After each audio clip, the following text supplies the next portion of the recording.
More now in our top story. The U.S. and Iran may be inching closer to a path to peace. President Trump saying a deal has been, quote, largely negotiated. The possible deal includes reopening the Strait of Hormuz and U.S. troops remaining in the region for 30 days. Iran will also make concessions on its nuclear ambitions. And in return, the U.S. will end the blockade on Iran and unfreeze billions in funds. For more now on the possible peace deal, let's bring in New York Congresswoman Nicole Malliotakis. She sits on the House Ways and Means Committee, and she's the assistant whip for the House Republican Conference. Congresswoman, welcome. Good afternoon. Good to be with you. We have heard some concerns from the Senate Armed Services Chairman Roger Wicker saying, quote, the rumored 60-day ceasefire with the belief that Iran will ever engage in good faith would be a disaster. Everything accomplished by Operation Epic Fury would be for naught. And here's some more from Senator Tom Tillis of North Carolina. We were told about 11 weeks ago by Hegseth and the Department of Defense that they had obliterated Iran's defenses, and it was just a matter of time before we had the nuclear material. Now we're talking about a posture where we may accept the nuclear material remaining in Iran. How does that make sense at all? Also, a 60-day ceasefire and expecting that they're going to clear the Strait of Hormuz before the terms of the deal are established also seems questionable to me. What is your reaction to what we're hearing about a possible agreement with the regime in Iran? Look, over the past 84 days, the Trump administration has devastated the Iranian regime. They have devastated Iran's industrial base.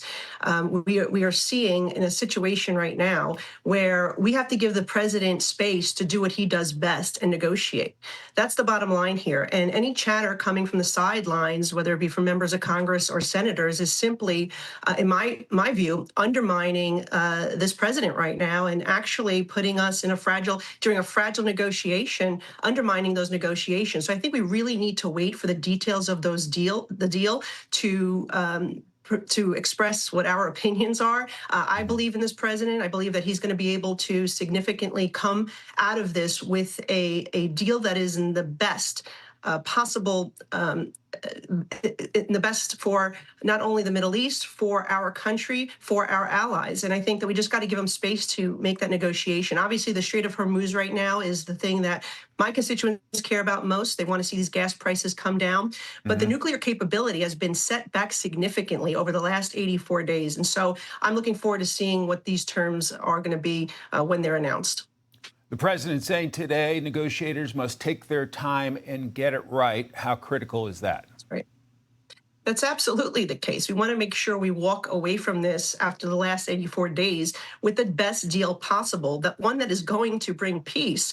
But that means that we need to dismantle those nuclear capabilities. And so the president is right in saying that he wants to, have a carrot and stick approach here. We want to make sure that we're seeing that Iran, who in the past could not be trusted, actually meet the terms of this agreement before we dismantle this. So I think there's a lot at play here, and I think we just need to give the administration the space to negotiate. And honestly, when I hear my colleagues passing judgment before we actually see the terms of the deal, that is undermining our country's negotiation capabilities.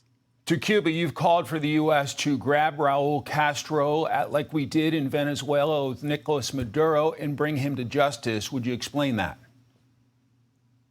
Look, this is a man that has murdered 3 American citizens and 1 American permanent resident. He needs to be brought to justice. This military, once again, we saw flawlessly go in and take Maduro and bring him to New York to face justice. We need to see the same thing happen with Raul Castro. And I think that perhaps they're taking a position where they would just like to see the regime flee and allow the Cuban people to organize political parties, to see freedom of the press, see freedom of the speech.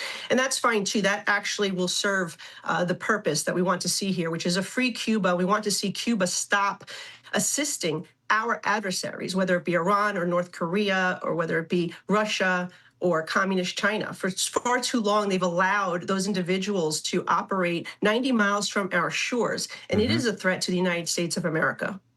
Congresswoman Nicole Malliotakis, thank you so much for your time. Great to see you. Great to be with you. Thank you. Be sure to like and subscribe for all the Fox News latest on YouTube, and catch full shows streaming now on Fox One.